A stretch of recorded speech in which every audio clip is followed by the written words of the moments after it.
सब नालों पहलां तो जनाब वेख लो की खाते पींदे ने पे ते वीडियो नूं ज़्यादा ज़्यादा शेयर कर दो, चाहे यूट्यूब ते चाहे फेसबुक ते। ए वेखो जनाब दो दो गिट्ठा लम्मे आ बंद जे ते सुक्के ते नाल जनाब दाल बकाया। तुसीं वेख लो जनाब जी बह गए जनाब जहाज़ दे विच जिन्हों शिप आख्या जाता है। 700 बंदा जनाब शिप दे विच ते शिप जा रहा जनाब समुंदर च ते इन्हां रहना 4 दिन ते 5 रातां गालबन शिप दे विच जनाब। खाना पीना ना कख नहीं, अगर कुछ खाण भी तो समुंदर की जी हवा है और खुशबू है वो सारी पब्लिक उल्टियां भी करती है, सब कुछ होंदा तो रस्ता जनाब बहुत ही खतरनाक है। साजिद अपने है जनाब, उस तो बाद मलक नईम साहब जनाब।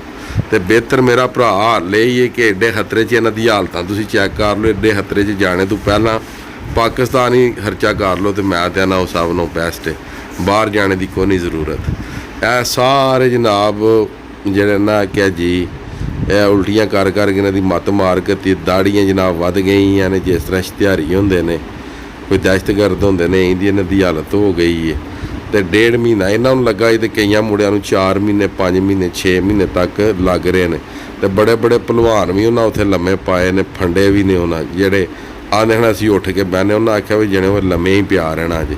बकाया है शिप का एक वखरा ही साजे इत्थे भी जी जनाब वेख लो लम्मे पे। तो सारिया वीडियो जनाब मुंडिया ने इत्थे बनाइया ने, उत्थे तो बनाण देंदे नहीं सन पे। तो बकाया जनाब तोड़ इटली पहुँचने तक की यही गल है कि 1.5-2 महीना लगते जे, रुपया भी 27-28 लाख लगता जे, तो बंदे मर भी जाते जे अगर जे शिप डुब जाए या कोई नुकसान हो जाए। दुनिया का सब नूं खतरनाक तरीन जिहड़ा रस्ता वे वो लीबिया वाला है। तो इस गल्ले करके सारिया भरावां नूं मैं यही मशवरा देंदा कि पाकिस्तान दे विच रह के कोई काम कर लवो। तो अगे जनाब वेख सकते हो जनाब समुंदर के नज़ारे लो, चैक करो कि वाकई समुंदर की वीडियो बनी है किधरे उधरे की बनी है। तो भाई जी गल ये कि जंटां दे अट्टे ना चढ़ो, ना अपने आप को जलील करो, अपने बूढ़े माँ प्यो भी ना जलील करो। तो बेहतर हाल यही है कोई पाकिस्तान च अपना निज़ाम बना लो। तो यह जनाब इटली पहुँच चुके हैं, वो सामने निक्का शिप इटली वाला, ये तो उन्होंने बंदे खड़ने तो वड्डे शिप से उन्होंने जनाब ट्रांसफर करने। तो वीडियो जनाब तुसां मुकम्मल वेखनी है। तो इस वीडियो के जनाब मुकम्मल अपडेट दी गई है जेडे बंदे लीबिया च फड़े गए ने उन्हां दी भी। रहमान रहीम अस्सलामु अलैकुम जाइली खैर। उम्मीद करना तुसीं सारे भरा ठीक होवोगे ते अल्लाह ताला तुहानूं सारिआं नूं ठीक रखे जी। इहदे जी 2 टॉपिक ने, एक तो कि जिहड़े बच्चे साडे भरा फड़ी गए ने लीबिया दे विच उन्हां दे रिलेटेड, ते दूसरा ये कि किस तरह डंकी ला के ते ये लीबिया पहुँचते हैं। नाल नाल मैं वीडियो चला देना वा, नाल नाल वीडियो तुसीं वेंदे रहो। सब नूं पहलियां वीडियो मैं चलांदा कि जिहड़े बंदे फड़ी गए ने, दूसरे नंबर ते वीडियो वो चलांदा कि जिस तरह बंदे उत्थे रहिंदे ने, उस तो बाद किस तरह की जगह होंदी है, किस तरह वो जहाज़ च बहिंदे ने ते किंज वो जांदे ने।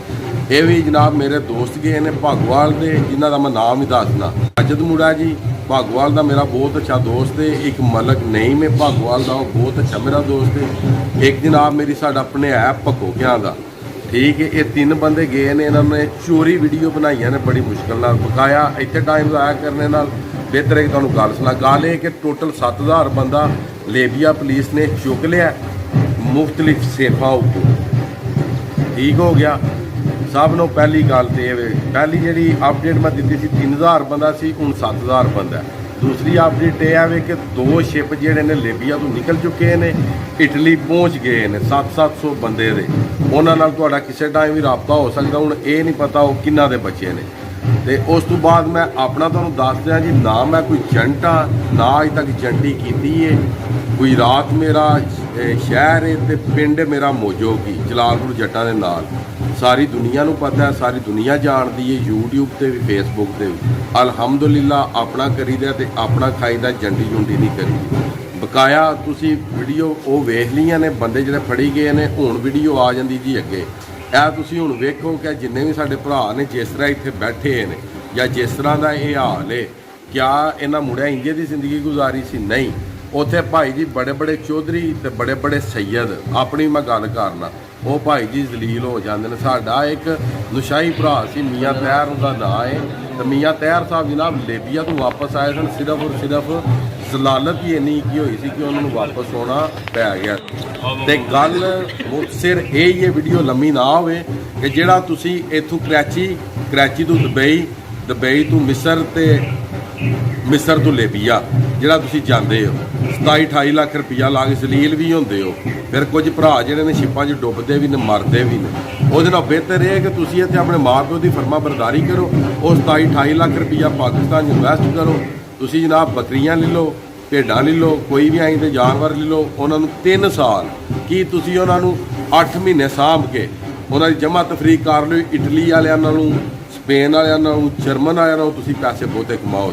ਤੇ ਖੁਦਾਰਾ ਮੈਂ ਤੁਹਾਡੇ ਅੱਗੇ ਜਨਾਬ ਹੱਥ ਬੰਨ੍ਹਣਾ ਕਿ ਡੰਕੀ ਨਾ ਲਾਓ, ਬਹੁਤ ਖਤਰਨਾਕ ਕੰਮ ਹੈ। ਕੁਝ ਮੁੰਡੇ ਕਿਸਮੇ ਦਰਿਆਏ ਪਿਆਸੇ ਭੁੱਖ ਦੇ ਵੀ ਮਰ ਜਾਂਦੇ ਨੇ ਉੱਥੇ ਫਾਰਮਾਂ ਦੇ ਵਿੱਚ। ਉੱਥੇ ਡੱਕ ਛੱਡਦੇ ਨੇ, ਨਾ ਕਿ ਉਹਨਾਂ ਨੂੰ ਕੁਝ ਖਵਾਉਂਦੇ ਨੇ, ਨਾ ਕੋਈ ਪਿਆਉਂਦੇ ਨੇ। 24 ਘੰਟਿਆਂ ਬਾਅਦ ਮਸਰਾਂ ਦੀ ਦਾਲ ਦਿੰਦੇ ਨੇ, ਨਾਲ ਏਡਾ ਲੰਮਾ ਬੰਨ ਦਿੰਦੇ ਨੇ ਜਿਹੜਾ ਕਿ ਤੁਸੀਂ ਵੀਡੀਓ ਵਿੱਚ ਵਹਿੰਦੇ ਹੋ ਪਏ, ਠੀਕ ਹੈ।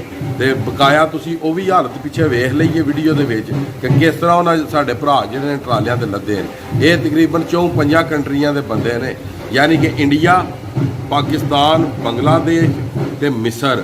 ਇਹਨਾਂ ਦੇ ਨੇ ਕੁਝ ਹੋਰ ਵੀ ਕਰ ਲਓ, ਸੀਰੀਆ ਦੇ ਕਰ ਲਓ ਬੰਦੇ। ਉਹ ਵੀ ਜਿਹੜੇ ਨੇ ਉਹ ਡੰਕੀ ਲਾ ਕੇ ਜਾ ਰਹੇ ਨੇ ਵਾਇਆ ਲੇਬੀਆ। ਤੇ ਸਭ ਨੂੰ ਦੁਨੀਆ ਦੀ ਖਤਰਨਾਕ ਤਰੀਨ ਜਿਹੜੀ ਡੰਕੀ ਹੈ ਉਹ ਜਨਾਬ ਲੇਬੀਆ ਦੀ ਹੈ। 4 ਦਿਨ ਤੇ 5 ਰਾਤਾਂ ਜਹਾਜ਼ ਜਿਹੜਾ ਉਹ ਪਾਣੀ ਦੇ ਵਿੱਚ ਚੱਲਦਾ ਹੈ। ਜਿਹੜੇ ਮੁੰਡੇ ਉੱਥੇ ਪਹੁੰਚੇ ਨੇ ਮੇਰੇ ਖਾਸ ਦੋਸਤ, ਉਹਨਾਂ ਦੱਸਿਆ। ਉਸ ਤੋਂ ਬਾਅਦ ਖੰਘ, ਉਸ ਤੋਂ ਬਾਅਦ ਹਰ ਬੰਦੇ ਨੂੰ ਜਿਹੜੇ ਪਹੁੰਚੇ ਨੇ ਉਹ ਵੀ ਮੇਰੇ ਵੀਡੀਓ ਵੇਖਦੇ ਹੋਣ ਦੇ, ਹਰ ਬੰਦੇ ਨੂੰ ਜੂਆਂ ਪੈਂਦੀਆਂ ਨੇ ਉੱਥੇ। ਹਰ ਬੰਦਾ ਬਿਮਾਰ ਹੁੰਦਾ, ਜੂਆਂ ਪੈਂਦੀਆਂ ਨੇ, ਜ਼ਲੀਲ ਹੋ ਜਾਂਦੇ ਨੇ, ਠੀਕ ਹੈ। ਸਿਰਫ ਔਰ ਸਿਰਫ ਪਾਣੀ ਪੀ ਸਕਦੇ, ਰੋਟੀ ਤੇ ਖਾਣ ਹੀ ਨਹੀਂ ਇਹਨਾਂ ਕੋਲ ਹੁੰਦੀ। ਤੇ ਗੱਲ ਇਹ ਵੇ ਕਿ ਅੱਲਾਹ ਤਾਲਾ ਦਾ ਸ਼ੁਕਰ ਅਦਾ ਕਰੋ, ਇੱਥੇ ਆਪਣੇ ਮੁਲਕ ਦੇ ਵਿੱਚ ਰਹਿ ਕੇ ਕਰੋ ਤਾਂ ਕਿ ਸਾਡਾ ਮੁਲਕ ਵੀ ਤਰੱਕੀ ਕਰੇ। ਸਮਝ ਆ ਗਈ ਜੇ? ਤੇ ਇੱਥੇ ਇਨਵੈਸਟਮੈਂਟ ਕਰੋ ਤੇ ਇੱਥੇ ਕਮਾਈ ਕਰੋ।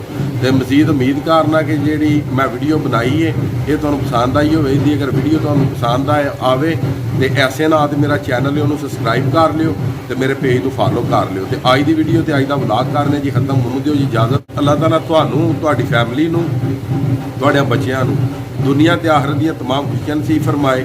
ਮੈਂ ਤੁਹਾਡਾ ਭਰਾ, ਤੁਹਾਡਾ ਦੋਸਤ ਸੈयद ਅਸਮੀਨ ਆਬਦੀ। ਨੈਕਸਟ ਵੀਡੀਓ ਆਉਣੇ ਤੱਕ ਜ਼ਿਆਦਾ ਆਪਣਾ ਖਿਆਲ ਰੱਖਿਓ, ਆਪਣੀ ਹਾਲਤ ਨੂੰ ਮੈਨੂੰ ਯਾਦ ਰੱਖਿਓ ਤੇ ਇਨਸ਼ਾਅੱਲਾ ਮਿਲਦੇ ਹਾਂ ਜਨਾਬ।